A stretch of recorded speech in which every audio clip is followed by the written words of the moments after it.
ರಾಜ್ಯ ಕಾಂಗ್ರೆಸ್ ಪಾಳೆಯದಲ್ಲಿ ದಿನ ಬೆಳಗಾದ್ರೆ ಸಿಎಂ ಕುರ್ಚಿಯ ವಿಚಾರಕ್ಕೆ ಸಂಬಂಧಪಟ್ಟಂತೆ ಚರ್ಚೆಗಳು ಆಗ್ತಾನೆ ಇರುತ್ತೆ. ಯಾಕಂದ್ರೆ ಯಾವಾಗ ಇದಕ್ಕೆಲ್ಲ ತಾರ್ಕಿಕ ಅಂತ್ಯ ಸಿಗಬಹುದು, ಯಾವಾಗ ಇದಕ್ಕೆ ಹೈಕಮಾಂಡ್ ಬ್ರೇಕ್ ಹಾಕಬಹುದು ಅನ್ನುವಂತಹ ಕುತೂಹಲಗಳು ಜೋರಾಗ್ತಾನೆ ಇದೆ. ಪ್ರಮುಖವಾಗಿ ಬೆಳಗಾವಿಯಲ್ಲಿ ಅಧಿವೇಶನ ಆದ್ರೂ ಕೂಡ ಈ ಸಿಎಂ ಕುರ್ಚಿ ಕದನಕ್ಕೆ ಸಂಬಂಧಪಟ್ಟಂತೆ ಇನ್ನೂ ತನಕ ಬ್ರೇಕ್ ಬೀಳ್ತಾ ಇಲ್ಲ. ಡಿಸಿಎಂ ಡಿಕೆ ಶಿವಕುಮಾರ್, ಸಿದ್ದರಾಮಯ್ಯ ಒಂದೊಂದು ರೀತಿಯ ಪಾಲಿಟಿಕ್ಸ್ ಮಾಡ್ತಿದ್ದಾರೆ ಅನ್ನೋದು ಬಹಳ ಸ್ಪಷ್ಟ. ಕಾಂಗ್ರೆಸ್ನಲ್ಲಿ ಕುರ್ಚಿ ಕೋಲಾಹಲ ಜೋರಾಗ್ತಾ ಇದೆ. ದಿನೇ ದಿನೇ ಪವರ್ ಶೋ. ಮೊನ್ನೆ ಸಿದ್ದರಾಮಯ್ಯ, ನಿನ್ನೆ ಡಿಕೆ ಶಿವಕುಮಾರ್ ಅವರ ಪಾಲಿಟಿಕ್ಸ್ ನೋಡೋದಕ್ಕೆ ಸಿಕ್ತು. ತನ್ನ ಪವರ್ ಏನು ಅನ್ನೋದನ್ನ ಡಿಸಿಎಂ ಡಿಕೆ ಶಿವಕುಮಾರ್ ಅವರು ತೋರಿಸ್ಕೊಟ್ಟಿದ್ದಾರೆ. ಅದು ಹೈಕಮಾಂಡ್ಗೂ ಗೊತ್ತಿರುವಂತಹ ವಿಚಾರ. ಒಂದ್ ಕಡೆ ಅಧಿವೇಶನ, ಮತ್ತೊಂದು ಕಡೆ ನಾಯಕರ ಡಿನ್ನರ್ ಮೀಟಿಂಗ್ಗಳಾಗ್ತಾ ಇದೆ. ಗುಪ್ತ ಚರ್ಚೆಗಳಾಗ್ತಾ ಇದೆ. ಕುರ್ಚಿ ಫೈಟ್ ನಡುವೆ ಬೆಳಗಾವಿಯಲ್ಲಿ ಜೋರಾಗಿದೆ ಶಕ್ತಿ ಪ್ರದರ್ಶನ.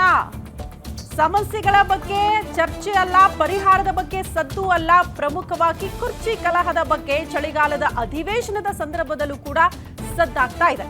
ಯಾಕಂದ್ರೆ ತಮ್ಮ ಆಪ್ತ ಬಳಗದ ಜೊತೆಗೆ ಗುಪ್ತಾಗಿ ಸಭೆ ಮಾಡುದು, ಚರ್ಚೆ ಮಾಡುದು, ಇಂತಹ ಬೆಳವಣಿಗೆಗಳಾಗ್ತಾ ಇರೋದ್ರಿಂದ ಇಬ್ಬರೂ ನಾಯಕರಿಂದ ಕುಂದಾನಗರಿಯಲ್ಲಿ ಚಳಿಗಾಲದ ಅಧಿವೇಶನದ ಹೊತ್ತಲೇ ಶಕ್ತಿ ಪ್ರದರ್ಶನ ಆಗ್ತಾ ಇದೆ ಅನ್ನೋದು ಬಹಳ ಸ್ಪಷ್ಟ.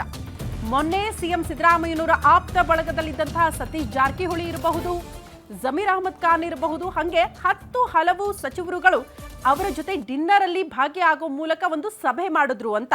ಸೊ ಅದೆಲ್ಲ ದೊಡ್ಡ ಮಟ್ಟದಲ್ಲಿ ಚರ್ಚೆ ಆಗ್ತಾ ಇದ್ದಂತ ಹೊತ್ತಲ್ಲೇ ನಾನೇನು ಕಡಿಮೆ ಇಲ್ಲ, ನಾನು ಕೂಡ ಶಕ್ತಿ ಪ್ರದರ್ಶನ ಮಾಡೋದಕ್ಕೆ ಸಿದ್ಧ ಅಂತ ಡಿಸಿಎಂ ಡಿಕೆ ಶಿವಕುಮಾರ್ ಅವರು ಕೂಡ ಮುಂದಾದ್ರು. ತಮ್ಮ ಆಪ್ತ ಬಳಗದ ಜೊತೆಗೆ ಡಿಸಿಎಂ ಡಿಕೆ ಶಿವಕುಮಾರ್ ಅವರು ಕೂಡ ಡಿನ್ನರ್ ನೆಪದಲ್ಲಿ ಅವರು ಕೂಡ ಮೀಟಿಂಗ್ ಮಾಡಿಬಿಟ್ಟಿದ್ದಾರೆ. ಹಾಗಾಗಿ ಇಬ್ಬರು ನಾಯಕರಿಂದ ಬೆಳಗಾವಿಯಲ್ಲಿ ಶಕ್ತಿ ಪ್ರದರ್ಶನ ಆಗ್ತಾ ಇದೆ ಅನ್ನೋದು ಬಹಳ ಸ್ಪಷ್ಟ. ಬಟ್ ಹೈಕಮಾಂಡ್ ಹೆಂಗೆ ನೋಡ್ತಾ ಇದೆ ಈ ಎಲ್ಲ ಬೆಳವಣಿಗೆ ಅನ್ನೋದು ಕೂಡ ಕುತೂಹಲ. ಒಗ್ಗಟ್ಟಾಗಿದ್ದೀವಿ ಅಂತ ಬ್ರೇಕ್ಫಾಸ್ಟ್ ಮಾಡಿದ ತಕ್ಷಣ ಎಲ್ಲವೂ ಕೂಡ ಮುಗಿದು ಹೋಗಿಲ್ಲ, ಇನ್ನೂ ಕೂಡ ಒಗ್ಗಟ್ಟಾಗಿಲ್ಲ. ಸಿಎಂ ಕುರ್ಚಿ ವಿಚಾರಕ್ಕೆ ಸಂಬಂಧಪಟ್ಟಂತೆ ಹಂಗೆ ಇದೆ ಅನ್ನೋದು ಬಹಳ ಸ್ಪಷ್ಟವಾಗಿ ನೋಡೋದಕ್ಕೆ ಸಿಗ್ತಾ ಇದೆ ಈ ಬೆಳವಣಿಗೆಯಿಂದ. ನಾಯಕತ್ವ ವಿಚಾರದಲ್ಲಿ ಒಂದಾಗಿದ್ದಾರೆ ಡಿಕೆ ಶಿವಕುಮಾರ್, ಖರ್ಗೆ ಪಡೆಯವರು. ಮಲ್ಲಿಕಾರ್ಜುನ ಖರ್ಗೆ ಅವರ ಒಲವು ಕೂಡ ಆ ಕಡೆ ಇರೋದ್ರಿಂದ ಅವರ ಆಪ್ತರು ಮೋಸ್ಟ್ಲಿ ಡಿಸಿಎಂ ಡಿಕೆ ಶಿವಕುಮಾರ್ ಬೆಂಬಲವಾಗಿ ನಿಂತಿದ್ದಾರೆ ಅಂತ. ಡಿಸೆಂಬರ್ 19ರ ಬಳಿಕ ದೆಹಲಿಗೆ ಶಿಫ್ಟ್ ಆಗುತ್ತಾ ರಾಜ್ಯ ರಾಜಕಾರಣ. ನಿನ್ನೆ ರಾತ್ರಿ ನಡೆದ ಡಿನ್ನರ್ ಕೂಟದಲ್ಲಿ ಖರ್ಗೆ ಆಪ್ತರು ಕೂಡ ಭಾಗಿಯಾಗಿದ್ರು. ಡಿನ್ನರ್ ಪಾಲಿಟಿಕ್ಸ್ ನಲ್ಲಿ ಡಿಕೆ ಬಣದ ಸಚಿವರು, ಶಾಸಕರು ಕೂಡ ಭಾಗಿಯಾಗಿದ್ರು. ಸಚಿವ ಚಲುವರಾಯಸ್ವಾಮಿ, ಶಾಸಕರಾದ ರಂಗನಾಥ್, ಬಾಲಕೃಷ್ಣ, ಉದಯ್ ಕದಲೂರು, ರವಿಕುಮಾರ್ ಗಣಿಗ, ಇಕ್ಬಾಲ್ ಹುಸೇನ್, ಬಸವರಾಜ ಶಿವಗಂಗಾ, ಮಹೇಂದ್ರ ತಮ್ಮಣ್ಣವರ್, ಹೀಗೆ ಹಲವು ಶಾಸಕರು, ಸಚಿವರು, ಅದು ಕೂಡ ಡಿಸಿಎಂ ಡಿಕೆ ಶಿವಕುಮಾರ್ ಅವರ ಆಪ್ತ ಬಳಗದಲ್ಲಿದ್ದವರು, ಅದರ ಜೊತೆಗೆ ಮಲ್ಲಿಕಾರ್ಜುನ ಖರ್ಗೆ ಅವರ ಆಪ್ತರು ಅನ್ನಿಸ್ಕೊಂಡವರು ಕೂಡ ಈ ಡಿನ್ನರ್ ನೆಪದಲ್ಲಿ ಸಭೆ ಸೇರಿದ್ರು. ಹಾಗಾಗಿ ಕುತೂಹಲಕ್ಕೆ ಕಾರಣ ಆಗ್ತಾ ಇದೆ ರಾಜ್ಯ ಕಾಂಗ್ರೆಸ್ ಪಾಳ್ಯದಲ್ಲಿ ಏನ್ ಬೆಳವಣಿಗೆ ಆಗ್ತಾ ಇದೆ ಅಂತ.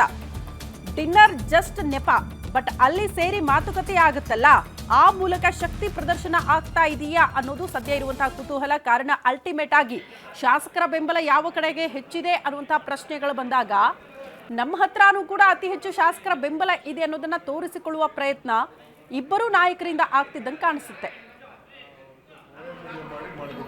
ನೀವು ಇನ್ಚಾರ್ಜ್ ಮಿನಿಸ್ಟರ್ ಬೆಂಗಳೂರು ಇನ್ಚಾರ್ಜ್